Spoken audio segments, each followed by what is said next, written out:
ঢাকায় এই ইনকিলাব মঞ্চের সংগ্রামী তরুণ আমাদের ছোট ভাই এই ওসমান হাদিকে গুলি করেছে দুর্বৃত্তরা।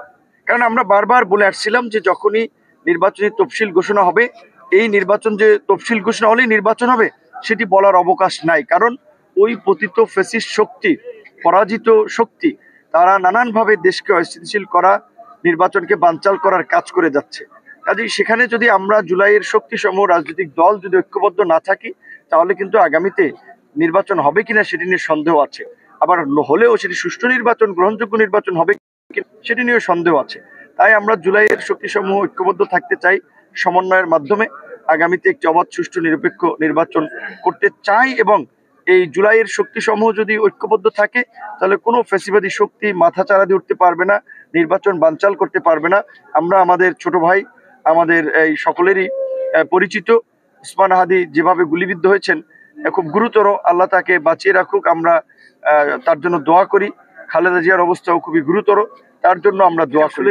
এই আন্দোলন সংগ্রামে যদি 5 জন মানুষের ভূমিকার কথা বলা হয়, সেখানে তো আমাদের নামটি চলে আসবে।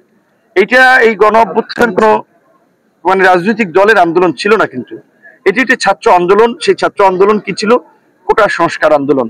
2018 সালে যেটি আমরা শুরু করেছিলাম, এবং এই কোটা সংস্কার থেকেই 24-এর রাষ্ট্র সংস্কার, এবং সেখান থেকে আজকের এই গণ অভ্যুত্থান, পরিবর্তিত বাংলাদেশ।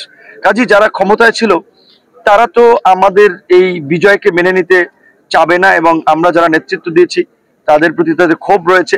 সেটা আমরা দেখেছি গত 29 আগস্ট আমিও আমার কার্যালয়ের সামনে এই সেনাবাহিনীর এবং পুলিশের কতিপয় বিপদগামী সদস্যদের দ্বারা আক্রান্ত হয়েছিলাম। সেটির একটি বিচার বিভাগীয় তদন্ত গঠিত হয়েছে। আশা করি সেটা একটা প্রতিবেদন আসবে।